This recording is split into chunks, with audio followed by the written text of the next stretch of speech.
अस्सलामुअलैकुम वरहमतुल्लाहि वबरकातुहू। जन्नतुल हलालुहू और दोज़ख तमाम मुसलमानों पर हराम। आमीन सुमा आमीन।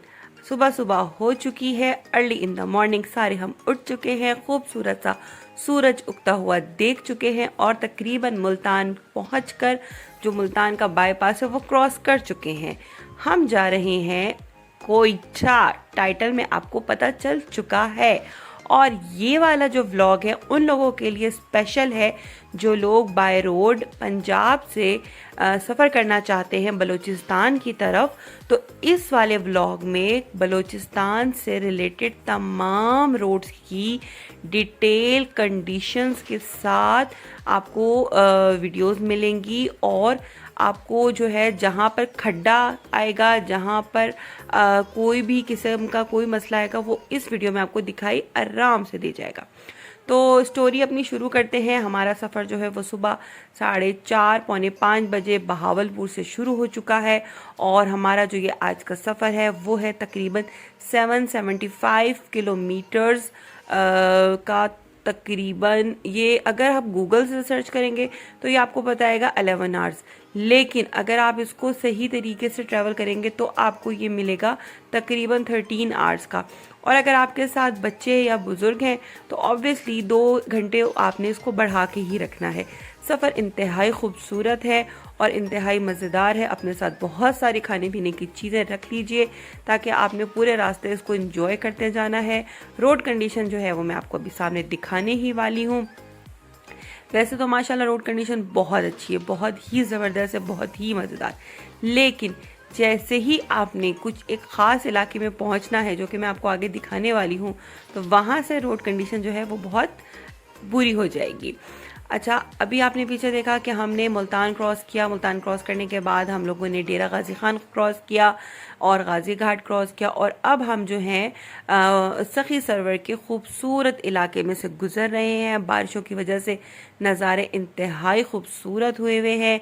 हर तरफ ग्रीनरी ग्रीनरी है और बादल हैं। मौसम बहुत प्यारा है और रोड कंडीशन यहाँ पे काफ़ी बेहतर है और हर किस्म की गाड़ी जो है वो यहाँ पर आराम से लेकर आई जा सकती है। और नज़ारे इतने हसीन और दिलफरेब हों तो फिर जो है ना, अगर थोड़ा बहुत मौसम अगर किसी को गर्म या तेज़ धूप भी मिले तो मेरा ख्याल है कि वो कोई बात नहीं होता। अच्छा, कहीं पर रोड बहुत ज़्यादा खूबसूरत और चौड़ा हो जाता है, लेकिन कहीं कहीं पर रोड थोड़ा सा नैरो हो जाता है और ट्रक्स जो हैं वो बहुत ज़्यादा इस रोड के ऊपर होते हैं। तो आपने एहतियात से जो है इस चीज़ को अपने ख्याल से गाड़ी चलानी है। और दूसरे नंबर पे ये कि यहाँ पर ट्रक ड्राइवर्स जो होते हैं वो भी काफ़ी अच्छे होते हैं और वो बहुत ख्याल से ट्रक चला रहे होते हैं, लेकिन फिर भी कहीं पर चढ़ाइयाँ और कहीं उतराइयाँ होती हैं तो ख्याल आपने अपना खुद ही रखना है। दादा को के मकाम पर जो है आपको एक चेयर लिफ्ट भी नज़र आएगी जो लिखा हुआ आएगा कि बार चेयर लिफ्ट, लेकिन वो चेयर लिफ्ट नहीं होगी, वो एक डोली ख़तरनाक सी होगी। तो बराह करम उसके ऊपर जो है बैठने की कोशिश बिल्कुल भी मत कीजिएगा। लेकिन जैसे ही आप जो है सखी सरवर को क्रॉस करेंगे तो मुल्तान से तकरीबन 70 किलोमीटर्स के बाद ही आपको ये खूबसूरत फोर्ट मंडरू के ब्रिजेस जो हैं वो नज़र आना शुरू हो जाएंगे, जिनके बारे में कहा जाता है कि ये एशिया के सेकंड लार्जेस्ट स्टील ब्रिजेस हैं। अच्छा, मैंने जो रिसर्च की है उसमें मुझे फर्स्ट लार्जेस्ट नहीं मिला। अगर किसी को फर्स्ट लार्जेस्ट ब्रिज का पता हो तो प्लीज़ कमेंट में ज़रूर बताइएगा। और ये जो सामने आपको ब्रिज नज़र आ रहा है इसको कहा जाता है कि ये एशिया का सेकंड लार्जेस्ट ब्रिज है जो कि राखी गज के या गाज या राखी गज के नाम से मशहूर है। बाकी अभी हम इस ब्रिज के ऊपर से जो है गुजरेंगे और आपको भी गुजर के दिखाएंगे। कुछ अर्सा पहले सुना था कि ये ब्रिजेस जो हैं वो पानी की वजह से बह गए हैं, लेकिन अभी जब हमने इसके ऊपर ट्रैवल किया है तो माशाल्लाह माशाल्लाह ऐसा कुछ भी नज़र नहीं आ रहा और ये ब्रिज अपनी जगह बिल्कुल बेहतरीन किस्म के सही सलामत है। लेकिन मैंने एक वीडियो देखी थी जिसमें ऐसा हुआ था कि वो ब्रिज के कुछ जो ये पिलर्स हैं वो टूट गए थे, लेकिन माशाल्लाह उन्होंने बहुत अच्छे से रिपेयर कर दिए हैं और अभी इस टाइम हम इसी ब्रिज के ऊपर जो है ट्रैवल कर रहे हैं। और ये देखें, ये एक आपके लिए मैंने छोटा सा क्लिप बनाया है इन ब्रिजेस को कैप्चर करने के लिए और वाकई इतना खूबसूरत और हसीन नज़ारा है कि वाकई सुभान अल्लाह कहे बिना जो है ना वो गुजारा नहीं है। और इस बात का सबसे बड़ा शुक्र कि अल्लाह ताला ने हमें कितने खूबसूरत मुल्क में पैदा किया। बस आगे भी अल्लाह ताला हमारे मुल्क पर और हमारे हलों पर रहम फरमाए और आगे की जो ज़िंदगियां हैं वो आसान हो। आमीन सुमा आमीन। और इन ब्रिजेस को क्रॉस करते ही वादी मीर के नाम से ये रेस्ट एरिया आ जाता है। और ये एरिया काफ़ी अच्छा और बहुत खूबसूरत लोकेशन पर मौजूद है। तो मेरा ख्याल है कि अभी तक जो आगे के एरियाज़ आने वाले हैं उनमें अभी तक ये सबसे बेहतरीन ही एरिया है, क्योंकि यहाँ पर फैमिली के लिए बहुत अच्छे सेपरेट लोकेशन पे जो है हट्स बने हुए हैं। वॉशरूम जो है वो कदरे बेहतर कंडीशन में है, बहुत अच्छा नहीं कहूँगी लेकिन कदरे बेहतर कंडीशन में है। और यहाँ ये लोकल्स के लिए एक स्पेशल जो है ना स्पॉट है। तो हमने भी इस जगह पर रुक कर बड़ा इन्जॉय किया और आपको भी कुछ थोड़े बहुत नज़ारे दिखा देते हैं।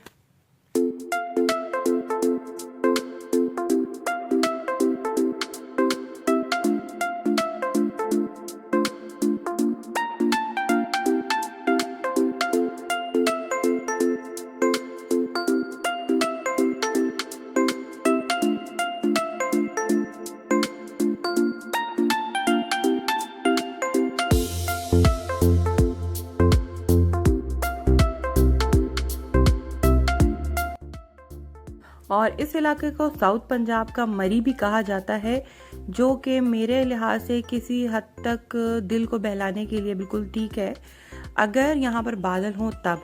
वैसे कहते हैं यहाँ के मौसम काफ़ी बेहतर होता है, लेकिन मुझे लगता है कि अगर बादल हों तो ठीक है, वरना अगर तेज़ धूप हो तो मरी जो है ना वो बहावलपुर और मुल्तान ही बन जाता है। बाकी जो है अल्हम्दुलिल्लाह हम वेलकम टू फोर्ट मंडरू हो चुके हैं और नज़ारे कुछ अब ऐसे हैं।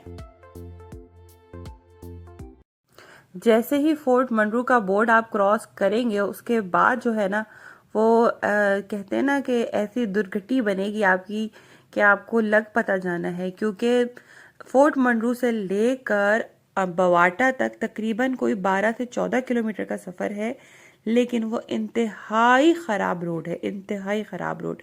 कहीं बड़े बड़े गड्ढे हैं, कहीं बड़े बड़े पत्थर निकले हुए हैं। और जब अगर आप पंजाब से जा रहे हैं तो ये सारी उतराई ही उतराई है, और अगर आप जो बलूचिस्तान से वापस आ रहे होंगे तो आपको ये सब चढ़ाई मिलेगी। लेकिन उस चढ़ाई और उतराई पे इंतहाई इंतहाई रोड कंडीशन ख़राब है। न जाने क्यों नहीं इस चीज़ के ऊपर तवज्जो दी जाती, लेकिन कहा जा रहा है कि 2 साल तक जो है ये रोड बन जाएगा। तो इंशाल्लाह अल्लाह से अच्छी उम्मीद है। और सामने हमें बलूचिस्तान के पहाड़ नज़र आना शुरू हो गए हैं और उनको देख के तो वैसे ही दिल जो है वो मचल जाता है और एक सुकून सा आ जाता है कि हमें हमारा बलूचिस्तान नज़र आ गया है। बाकी रोड कंडीशन में फिर से आपको बताऊंगी कि ये 12 से 15 किलोमीटर तक का ट्रैक है और इंतहाई ख़राब ट्रैक है। और इस ट्रैक के लिए बस अल्लाह ताला से दुआ ही की जा सकती है। बाकी अल्हम्दुलिल्लाह इस ट्रैक को मैंने ज़्यादा कैप्चर नहीं किया, क्योंकि मुझसे हो भी नहीं रहा था और जो है इतना ज़्यादा हिल हिल के जो है मैं वीडियो में डालती तो आप लोगों के सबके सर में दर्द हो जाना था। बाकी अल्हम्दुलिल्लाह हमने बवाटा का चेक पोस्ट क्रॉस कर लिया है और उसके फ़ौरन ही बाद हमें जो है रोड एकदम से अच्छा मिल गया है, जिसका हमने बहुत अल्लाह का शुक्र अदा किया है। और बस कुछ ही देर में जो है हम रखनी पहुंचेंगे और रखनी पहुंच कर जो है हमने इंशाल्लाह जो है फ़्रेश होना है और नमाज वगैरह का इरादा है, बशर्त ये कि हमें यहाँ कोई अच्छा सा रेस्ट एरिया मिल जाए।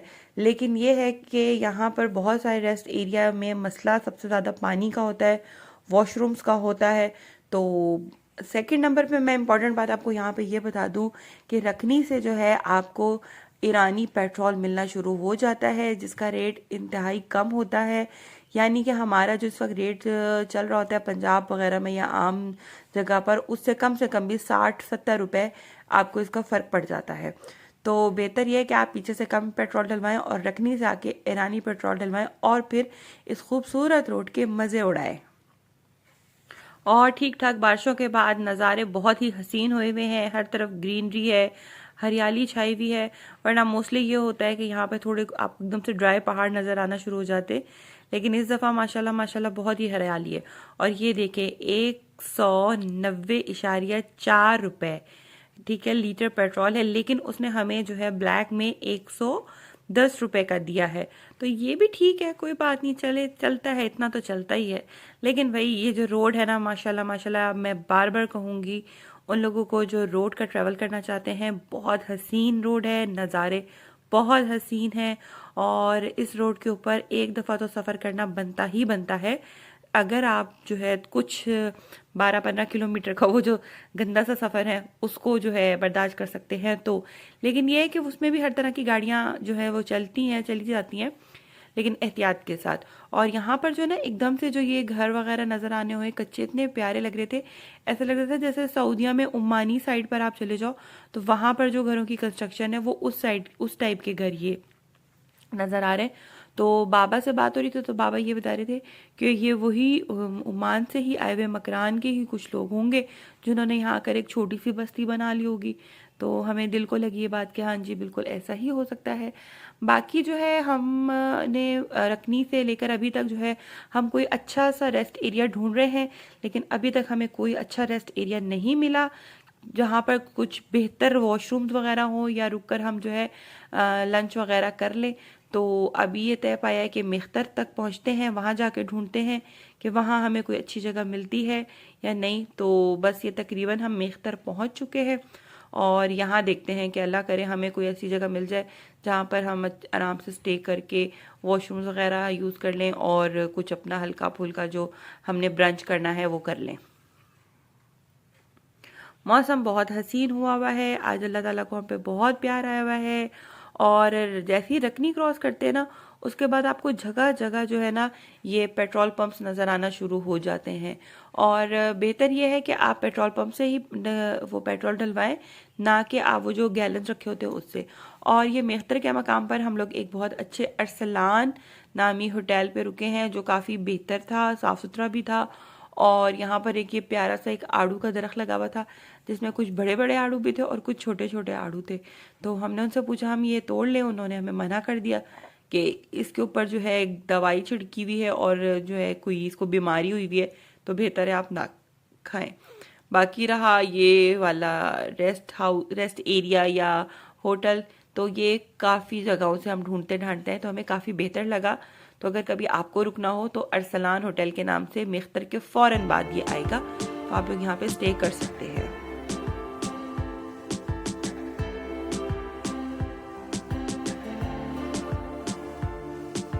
वंस अगेन रोड कंडीशन बहुत ज़बरदस्त है और हम भी बहुत अच्छा सा रिफ्रेश हो चुके हैं।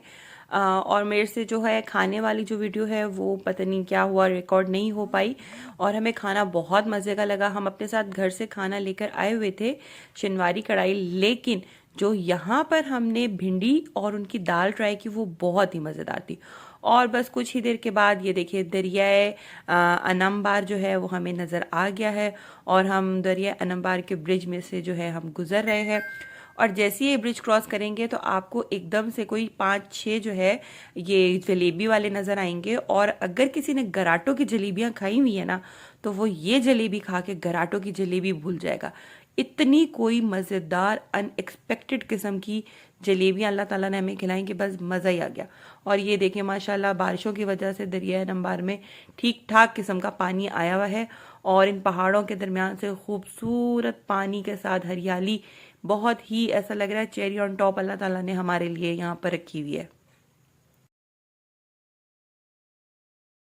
तो ये चौक आ गया है, ये वाला सड़क जो है यूप की तरफ जा रहा है राइट साइड पर, और ये जो सीधा जा रहा है वो जा रहा है लोरालाई की तरफ।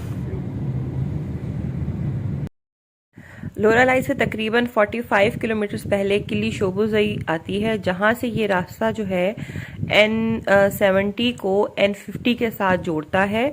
और N50 जो है वो योब से होती हुई डेरा इस्माइल खान और उसके बाद मियाँ वाली से इस्लामाबाद की तरफ जाती है।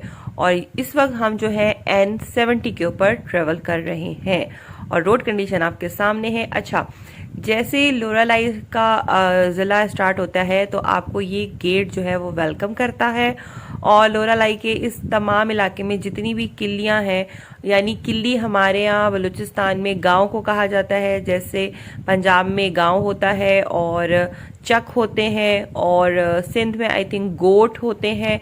तो ये वो चीज़ है। खैर अल्हम्दुलिल्लाह इस वक्त हम जो है मेन लोरालाई के पास पहुंच चुके हैं। अगर राइट साइड पे जाएंगे तो आप शहर की तरफ से, और लेफ्ट से जाएंगे तो बाईपास। तो बाईपास की तरफ से मत जाइएगा, क्योंकि बाईपास इस वक्त बना हुआ नहीं है और बहुत बुरे हालत में है। तो बेहतर यही है कि आप शहर की तरफ से, सिटी के अंदर से निकल जाएं।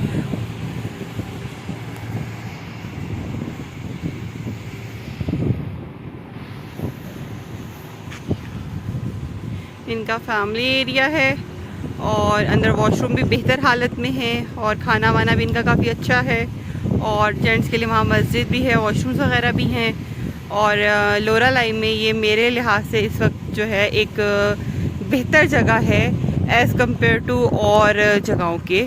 साफ़ सुथरा भी है और काफ़ी बेहतर है, सबसे बड़ी बात। और हमने लोरालाई के ज़बरदस्त मज़ेदार से आड़ू ख़रीद लिए हैं, और ऐसे मज़ेदार यमी किस्म के आड़ू है ना कि फ्लेवर ही इसका अलग है। पंजाब में ये फ्लेवर नहीं मिलेगा आपको कभी भी। सुभान अल्लाह। लोरालाई से किला सैफुल्लाह के दरमियान बहुत ही हसीन और खूबसूरत नज़ारे आपको देखने को मिलेंगे। और सबसे बड़ी बात यह कि रोड कंडीशन बहुत बहुत बहुत कमाल है। हसीन रोड कंडीशन है, एकदम से आपके बहुत करीब पहाड़ आ जाते हैं, फिर एकदम से बहुत दूर चले जाते हैं, और आपको जो है इतना ज़्यादा ट्रैफिक भी नहीं मिलता। और सोने पे सुहागा ये है कि मौसम इस वक्त बहुत हसीन हुआ है। बादल जो है वो आपके सामने ही है, लेकिन जो बादल हैं उन्होंने थोड़ा सा सूरज को कवर किया हुआ है, जिसकी वजह से नज़ारे बहुत ही हसीन हुए हुए हैं। और पता नहीं, पहाड़ों में आके तो वैसे ही लगता है कि आपकी दुनिया कंप्लीट हो गई है। तो आप भी कुछ पहाड़ों का और रोड के नज़ारों का मज़ा लीजिए।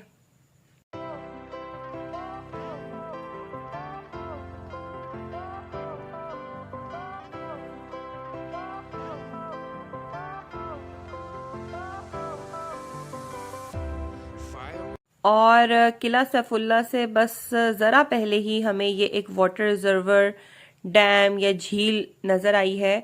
तो सोचा है क्यों ना यहाँ पे रुका जाए कुछ लम्हे के लिए और इसको आराम से खड़े होके देखा जाए। और सबसे हसीन और ख़ूबसूरत बात इसकी ये कि इसके दरमियान में एक पहाड़ आया हुआ है जो कि एक आइलैंड का लुक दे रहा है।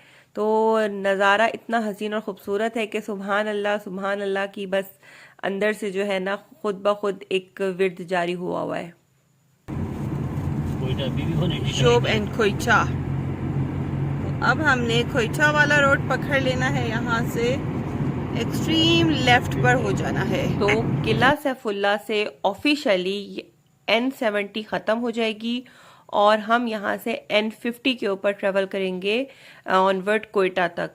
तो अब हम जो है किला सैफुल्ला में इंटर हो चुके हैं, और ये काफ़ी खूबसूरत शहर है। यहाँ पे एक बहुत ज़बरदस्त हमें कैडेट कॉलेज भी नज़र आया है, और बड़ा ज़बरदस्त, बड़ा एजुकेटेड सा शहर लग रहा है। फील हो रहा है कि यार बड़ा महज़ब सा एक अच्छा शहर है। खैर अल्हम्दुलिल्लाह किला सैफुल्ला क्रॉस करने के बाद अब हम मुस्लिम बाग की तरफ जा रहे हैं। रोड इंतहाई हसीन और ख़ूबसूरत है, और सबसे अलग और मज़ेदार बात कि आपको ये बादलों से छनती हुई जो सूरज की शुआएं नज़र आ रही है ना, ऐसा लग रहा है कि नज़ारे बस हसीन से हसीन तर होते जा रहे हैं। और मुझे एक चीज़ बहुत अलग लगी है कि अगर आप लोगों में से किसी ने चित्राल में ककलश्त के मैदान देखे हों तो आपको बिल्कुल ऐसा ही फील आएगा कि जैसे हम ककलश्त के मैदानों में से गुजर रहे हैं। और ये हम जो है खानोज़ई के खूबसूरत इलाके में इंटर हो चुके हैं। हमारे आजू बाजू जो है सेब के और आड़ू के और खुरबानी के बाग ही बाग नज़र आना शुरू हो गए हैं, और एक ठंडक का अलग सा एहसास होना शुरू हो चुका है। और बस कोयटा बहुत करीब है, इसके बाद बस अब बोस्तान का इलाका आएगा जो थोड़ा सा गर्म होता है। उसके बाद हम कुछ लाख में इंटर करेंगे, और कुछ लाख को तो बस हम कोयटा ही कंसीडर करते हैं। तो बस अब असर की नमाज का टाइम हुआ है। यहाँ पर हम लोगों ने बोस्तान के पास रुककर असर की नमाज अदा की है। और वही वाली बात कि यहाँ पर वॉशरूम्स में पानी नहीं है, तो सबसे बड़ा मसला पानी का है। यहाँ पे वॉशरूम्स में पानी वगैरह नहीं होता, मसाजिद में भी इतना ज़्यादा पानी नहीं होता। तो बस अल्लाह ताला ये वाले मसले जो है हमारे बलूचिस्तान के हल कर दें, आमीन सुमा आमीन। बाकी ये है कि खूबसूरती और खूबसूरत मौसम, इसकी तो कोई कमी है ही नहीं। और जी हम कुछ लाख का हमने बाईपास क्रॉस कर लिया है, कोयटा की तरफ जो है हमने सड़क मोड़ लिया है, और हमारे साथ साथ खूबसूरत सनसेट भी हो रहा है सीधे हाथ पर, और हम कुछ लाख की सड़क पर कोयटा की तरफ रवा दवा है, और खुशी का कोई ठिकाना नहीं है। बाकी ये सफ़र इंतहाई हसीन और ख़ूबसूरत है। अगर कोई भी बाय रोड पंजाब से आना चाहे तो उसको रोड कंडीशन मैंने फुल दिखा दी है, और किसी भी किस्म का कोई मसला कोई बात हो तो आप मुझसे कमेंट सेक्शन में ज़रूर पूछिए, इंशाल्लाह मैं आपको बताऊंगी। बाकी अपना बहुत ज़्यादा ख्याल रखें, और अल्लाह ताला आप तमाम लोगों को अपने हिफ्ज़ अमान में रखे, खुशो खुरम रखे। और ऑफिशियली जो है हम कोयटा में इंटर होने वाले हैं, जबकि जिसे हम ज़ीरो माइलस्टोन कहते हैं। हमारे उल्टे हाथ पे ब्यूटम्स यूनिवर्सिटी है, और उसके बाद हमने बलेली का जो चेक पोस्ट होता है वो क्रॉस किया, और इस वक्त जो है हम मेन कैंट वाला रोड पे आ चुके हैं। हमारे उल्टे हाथ पे अस्करी पार्क है, और सामने जो आपको एक पहाड़ नज़र आ रहा है वो जो है स्लीपिंग ब्यूटी का पहाड़ है, और सामने हमारा कैंट है, और सीधे हाथ पे हम टर्न करेंगे अपने घर की तरफ, और जल्दी जल्दी घर पहुंचेंगे और सबसे मिलेंगे और खूब इंजॉय करेंगे। और इंशाल्लाह आगे आपको कोयटा के व्लॉग्स भी दिखाएंगे जितना कुछ हम दिखा सके। तो पहली कोशिश होगी कि मैं आपको कोयटा के बाज़ार का एक विज़िट करा दूं। तो जिसने ये वाला विज़िट करना है मुझे कमेंट में ज़रूर बताइएगा। बाकी अपना ख्याल रखिएगा। अल्लाह हाफिज़।